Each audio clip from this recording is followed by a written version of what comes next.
Boa noite a todos. Me senti na vontade de trazer essa mensagem neste vídeo e uma mensagem que eu achei muito importante.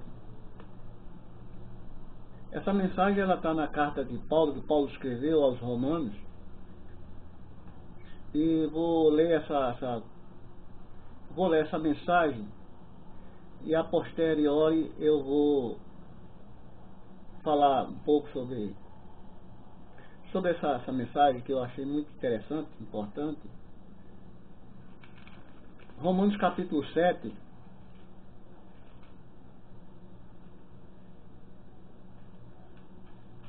Esses versículos que eu vou ler, ele está dentro de um contexto em que fala sobre a lei que opera em nós, a lei opera em nós a morte, a luta da carne com o espírito. Esse é o tema.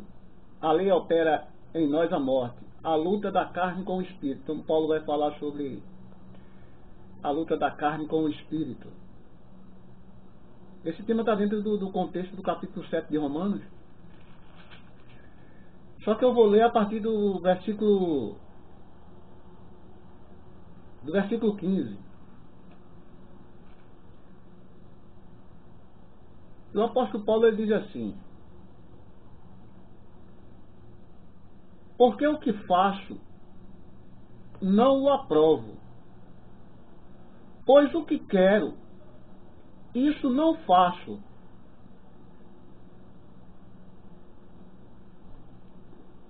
mas o que aborreço, isso faço. Porque o que faço não aprovo, pois o que quero, isso não faço, mas o que aborreço, isso faço. E se faço o que não quero, consinto com a lei que é boa. De maneira que, agora, já não sou eu que faço isto, mas o pecado que habita em mim.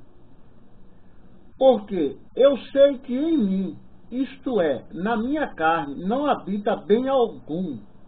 E com efeito, o querer está em mim, mas não consigo realizar o bem. Porque não faço o bem que quero, mas o mal que não quero, isso faço. Ora, se eu faço o que não quero, já não faço eu, mas o pecado que habita em mim. Acho então esta lei em mim, que quando quero fazer o bem, o mal está comigo. Porque, segundo o homem interior, tenho prazer na lei de Deus, mas vejo nos meus membros outra lei que batalha contra a lei do meu entendimento e me prende debaixo da lei do pecado que está nos meus membros. Miserável homem que eu sou, quem me livrará do corpo desta morte? Dou graças a Deus por Jesus Cristo, nosso Senhor, assim que eu mesmo, com o entendimento, sirvo a lei de Deus, mas com a carne, a lei do pecado. Eu lendo isso aqui, eu percebi que como é difícil para um servo do Senhor, para um cristão, ele viver íntegro nos tempos de hoje, já que o mundo está dominado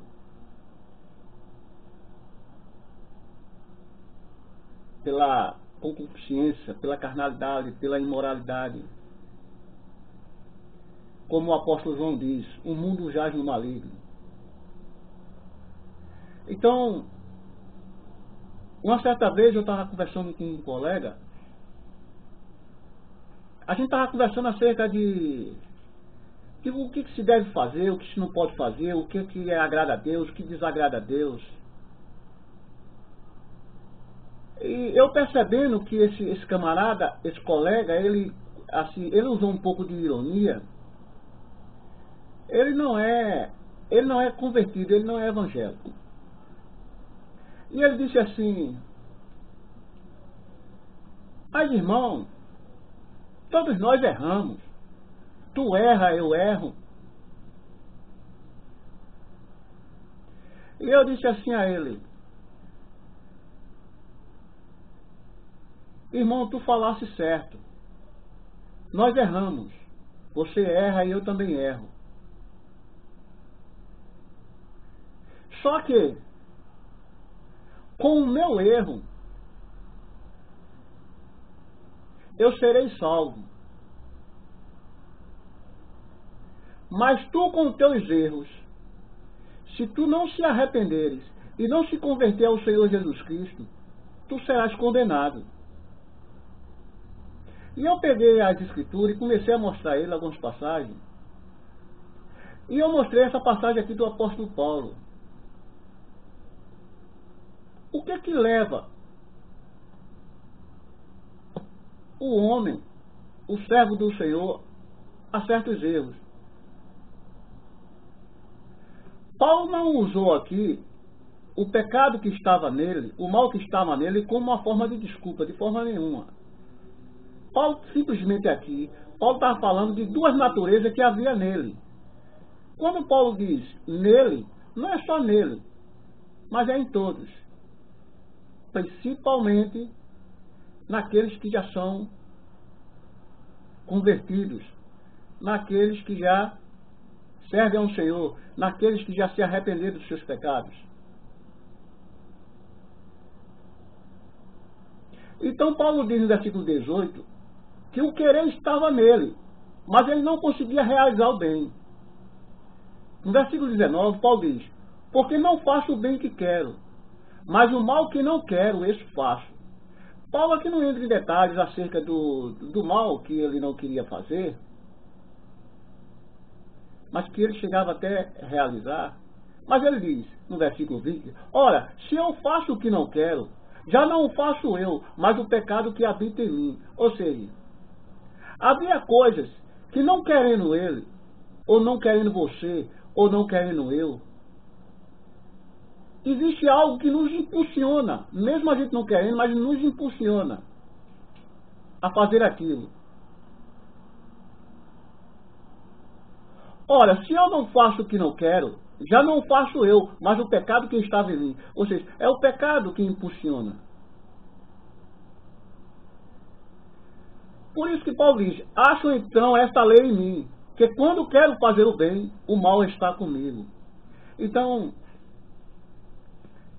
eu comecei a passar para o irmão que o motivo de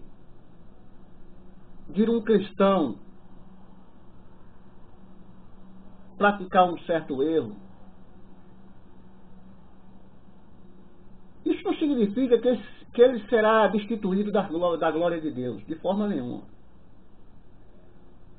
Já que uma vez nós nos arrependemos, nós não podemos estar nos repetindo sempre o mesmo arrependimento, porque o arrependimento ele é único, ele é um só. Mas como é que se explica certos erros? O apóstolo João, no capítulo 3, primeira carta de João,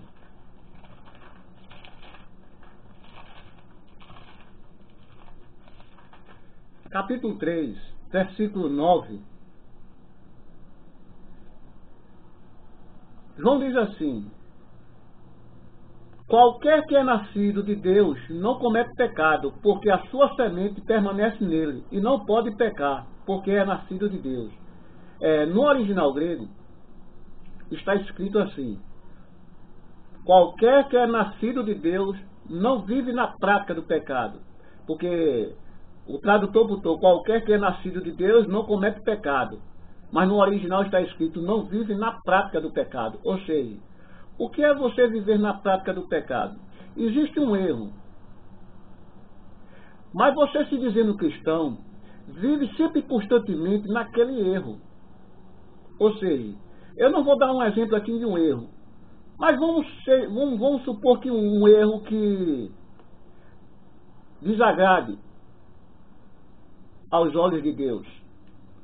Mas você se considera um cristão, mas você sempre tem costume de estar o tempo todinho, sempre naquele mesmo erro, sempre praticando aquela mesma coisa. E isso é de manhã, e às vezes isso é à tarde, às vezes isso é 3, 4 vezes ao dia, ou às vezes isso é todo dia, e isso é o mês todo. Quando o apóstolo diz que quem é nascido de Deus não vive na prática do pecado, isso significa que você não fica constantemente na prática daquele erro. Ou seja, o apóstolo aqui não está se referindo a qualquer erro, todos os erros. Mas ele está falando de uma prática contínua. Ou seja, você tem um costume de estar fazendo aquilo, sempre diariamente, constantemente, de vez em quando, até mais de uma vez por dia. Então, observe que o apóstolo está dizendo que quem é nascido de Deus não vive na prática do pecado. Por quê?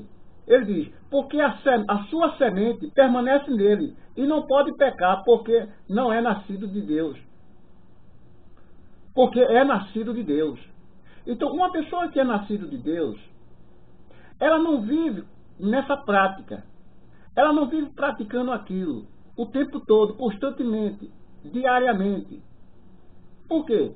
Porque João diz, porque a sua semente permanece nele. A semente aqui é o Espírito de Deus. E quando eu estava conversando com esse colega, então ele procurou me igualar a ele. Ele disse, do jeito que tu erra, eu erro. Só que existe aí uma grande diferença. Porque quando o pecador original ele erra, ele não tem consciência. Ele não fica consciente. Ou seja, ele não está nem aí. Ele erra e fica por isso mesmo. Quando eu estou falando daquele pecador que ainda não tem ainda a semente, não tem ainda o Espírito, é aquele que vive na prática mundana, é aquele que vive no curso do mundo. Mas o cristão genuíno, aquele que realmente se converteu ao Senhor, que se arrependeu dos seus pecados, mesmo quando ele promove um erro, quando ele promove um pecado, instantaneamente a sua consciência movida pelo Espírito o comove ele.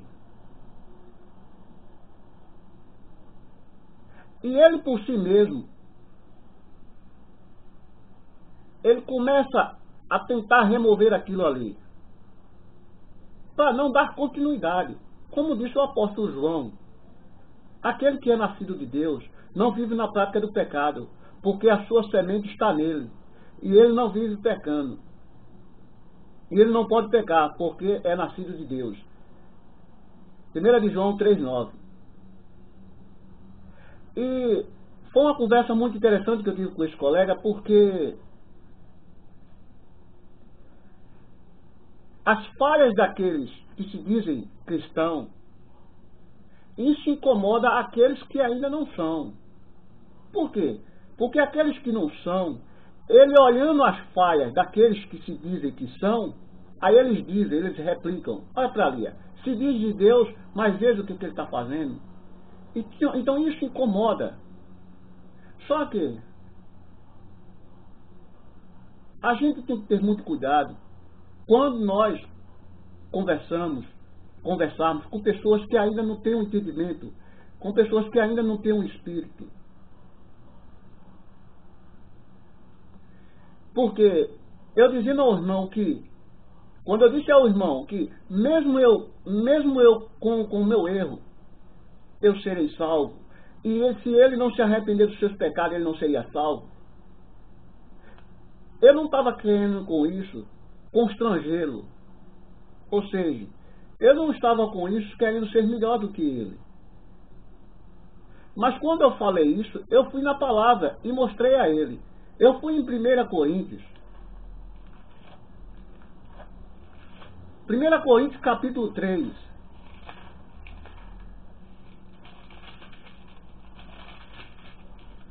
capítulo 3, versículo 14. 14, 15. Paulo aqui está falando de um fundamento que ele chama esse fundamento, que esse fundamento é o Senhor Jesus Cristo, que não se poderia colocar outro fundamento no lugar daquele que já está posto, que era Jesus Cristo, porque havia muitos, o povo, a igreja de Corinto estava fazendo uma grande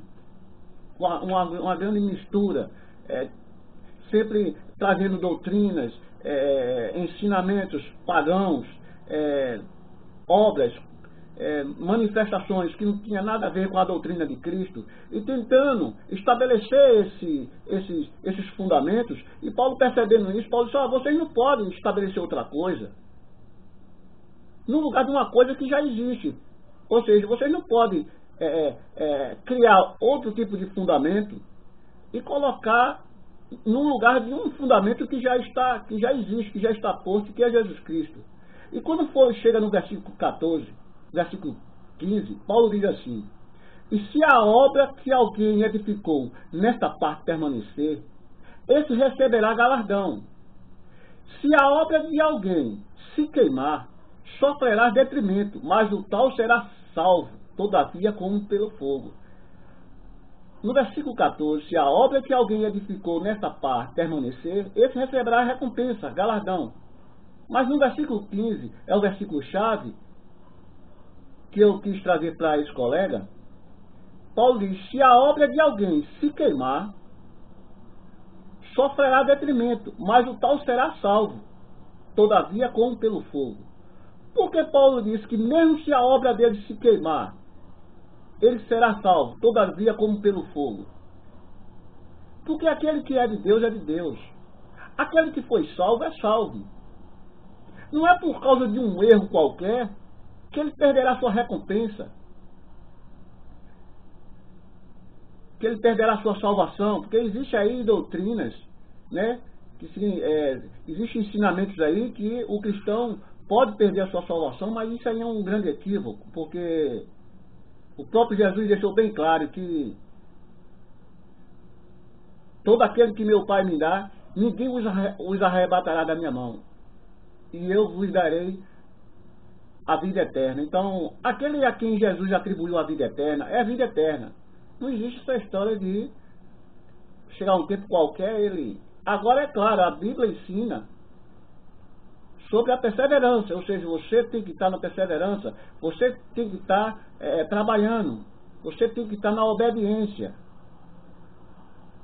Mas o que eu estou querendo dizer com isso não é que se você não fizer isso, você terá um risco lá na frente. Não, é óbvio que não. Paulo está dizendo aqui que o tal sofrerá detrimento. Você vai sofrer algumas consequências por algumas desobediências. Mas Paulo continua dizendo: mas o tal será salvo, todavia como pelo fogo. Por exemplo, deixa eu dar um exemplo. Existe uma chama.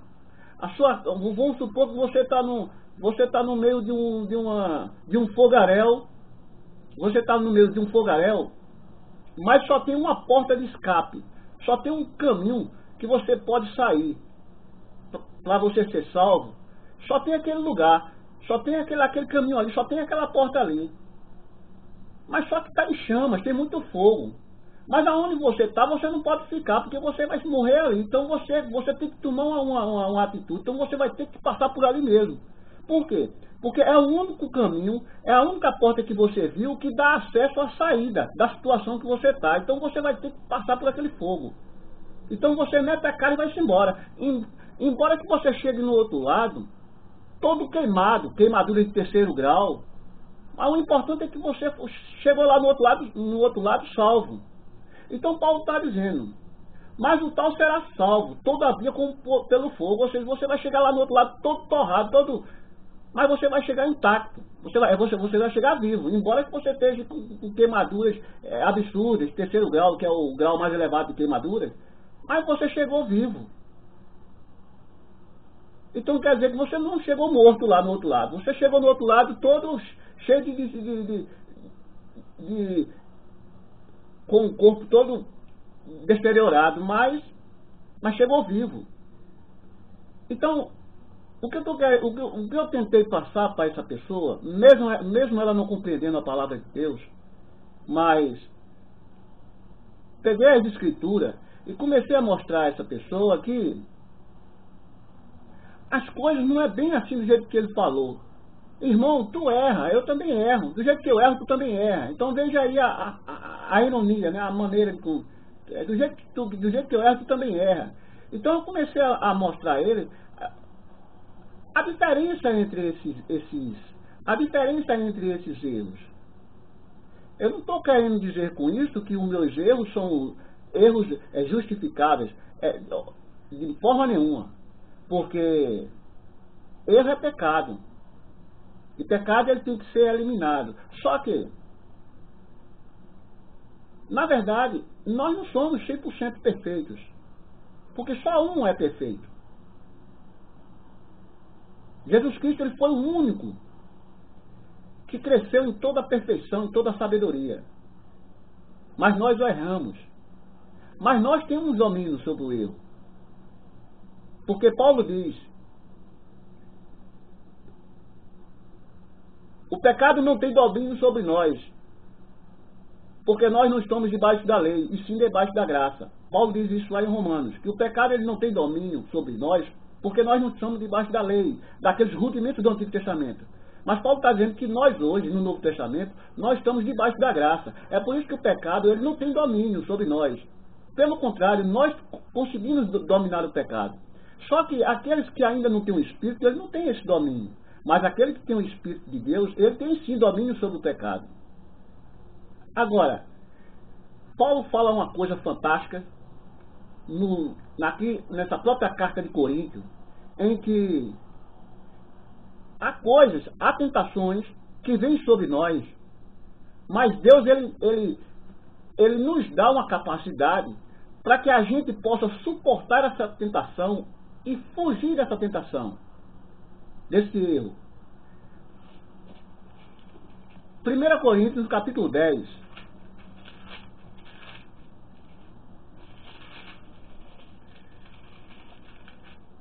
Paulo diz assim no versículo 13: não veio sobre vós tentação, senão humana, mas fiel é Deus, que vos não deixará tentar acima do que podeis. Antes, com a tentação, dará também o escape, para que o possais suportar. Não veio sobre vós tentação, senão humana, mas fiel é Deus, que vos não deixará tentar acima do que podeis. Antes, com a tentação, dará também o escape, para que a possais suportar. Então, Paulo está dizendo que chegará a tentação na vida do cristão, que vai chegar um ponto em que ele não vai estar suportando, mas Deus ali vai dar um escape, ou seja, Deus ali vai tranquilizar, vai parar aquela tentação, mas vai dar a ele a capacidade para que ele possa escapar daquela tentação. Ou seja, o cristão ele tem que estar sossegado, que existe realmente coisas que na vida do cristão que levam o cristão àquela penúria, aquele desejo carnal, movido pela carne, a qual Paulo chama de a lei do pecado que estava nele. Por isso que ele não queria fazer o que não era certo. Mas se ele fazia, o mal que estava nele, a qual ele chama de a lei do pecado, era que o impulsionava ele a isso. Então, quando isso acontece na vida de qualquer cristão, nós devemos nos estar tranquilizados, porque Deus nos dará um escape para que a gente possa sobressair daquele erro. E também nós temos também que colocar nas nossas mentes, no nosso coração, as palavras também do que o apóstolo Paulo disse, que nós não estamos debaixo da lei, e sim debaixo da graça. E o pecado não terá domínio, porque nós estamos debaixo da graça. É isso que nós. E Paulo adianta também em Romanos, capítulo 8, Paulo diz: e não há condenação para aqueles que estão em Cristo Jesus. Nenhuma condenação há para aqueles que estão em Cristo Jesus. Então eu tentei passar sempre, conversei o que eu pude conversar com essa pessoa. E essa pessoa ela foi aos poucos, ela foi se sensibilizando.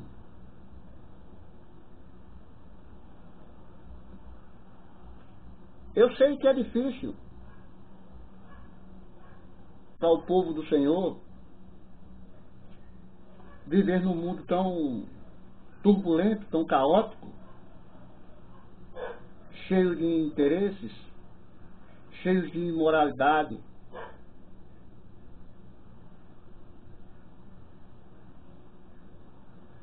cheios de pensamentos mundanos,